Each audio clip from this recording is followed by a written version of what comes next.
व्यासपीठावरील उपस्थित मान्यवर आणि मला या उच्च पदापर्यंत पोहोचवणारे आणि मला मुलीसारखं प्रेम देणारे माझे देगलूरचे प्रेमळ नागरिक त्यांना माझा सादर प्रणाम.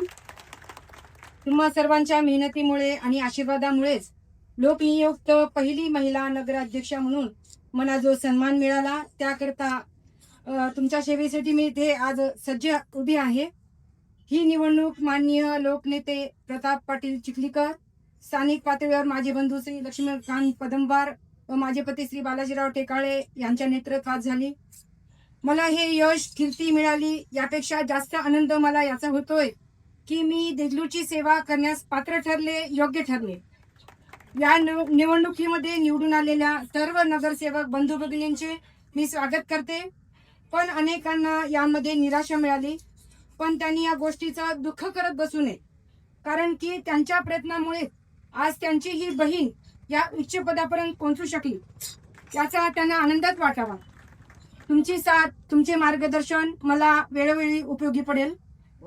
निवडणूक झाली, निकाल लागला, आता आहे शहराच्या विकासाचं योगदान देण्याची वेळ.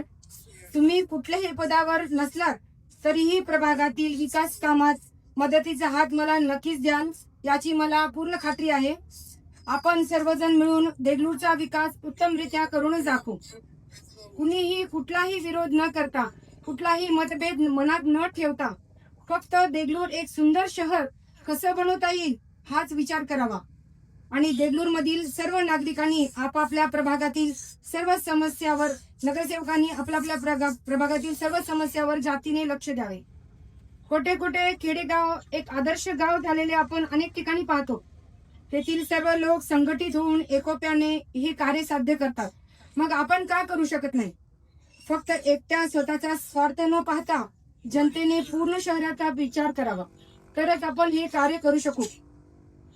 आज देगलूरमध्ये पुरुषापेक्षा स्त्रियाच नगरसेविका जास्त निवडून आल्या आहेत, कारण की स्त्रीलाच माहित असतं की घर कसं स्वच्छ ठेवायचं, घरात आपल्याला काय काय आवश्यक असतं आणि नगरपालिका ज्या ज्या सुविधा म्हणून देते त्या स्त्रियांना जास्त गरजेच्या असतात. पाणी, रस्ते, स्वच्छता, नाल्या या सर्वांचा त्रास स्त्रियांनाच भोगावा लागतो. बहुधा परमेश्वराची हीच इच्छा असेल की स्त्री शक्ती जागृत व्हावी आणि सर्व लोकांचं कल्याण व्हावं. अनादी काळापासूनच पाहतो की स्त्री जेव्हा उभी राहते तेव्हा सर्व संकट, सर्व वाईट प्रथे नष्ट पावतात. जशी विष्णूची शक्ती लक्ष्मी, ब्रह्माची शक्ती सरस्वती आणि शिवाची शक्ती दुर्गा, या तिन्ही शक्त्या आपल्या प्रत्येक स्त्रीमध्ये कार्यरत असतात. लक्ष्मीची शक्ती सर्व घराचं संगोपन करते, सर्व बजेट सांभाळते. सरस्वती शक्ती सर्व मुलांचं शिक्षणाचं पाहते आणि मुलांना स्वतःच्या पायावर उभं करते. आणि शिवाची शक्ती दुर्गा ही सर्व घरातील सर्व अरिष्ट नष्ट करते.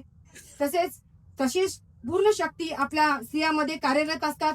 ती शक्ती आपल्या सर्व स्त्रियांना जागृत करायची आहे आणि एकदा स्त्रियांनी मनात करायचं ठरवलं की ते काम करूनच दाखवतात. त्यामुळे आता सर्व नगरसेविकांनी ही शक्ती अंगात संचारून कामाला लागावे. यासाठी सर्व नगरसेवक बंधूंनीही आम्हाला सहकार्य करावे अशी मी त्यांना नम्र विनंती करते. हे विकासाचं शिवधनुष्य मला एकटीला पेलवणार नाही. यासाठी माननीय लोकनेते प्रतापराव पाटील साहेब यांचे वेळोवेळी आम्हा सहकार्य व मार्गदर्शन लाभणार आहे. तसेच राज्याचे उपमुख्यमंत्री तथा आमचे राष्ट्रीय अध्यक्ष नामदार अजितदादा पवार साहेब यांचे आशीर्वाद आमच्या पाठीशी राहणे आवश्यक आहे. देगलूर एक सुंदर शहर बनवण्याचे माझे स्वप्न पूर्ण करण्यास त्यांनी देगलूरकडे विशेष लक्ष द्यावे अशी मी त्यांना विनंती करते.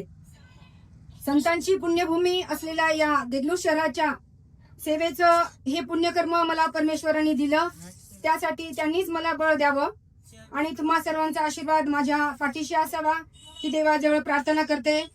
माहेर आणि सासर या दोघांचीही प्रतिष्ठा माझ्यामुळे उंचावली, त्याबद्दल मी कृतज्ञता व्यक्त करते. या पदापर्यंत मला पोहोचून जो मान सन्मान मला दिला त्यासाठी सर्व देगलूरवासियांचे मी खूप खूप आभार मानते. धन्यवाद.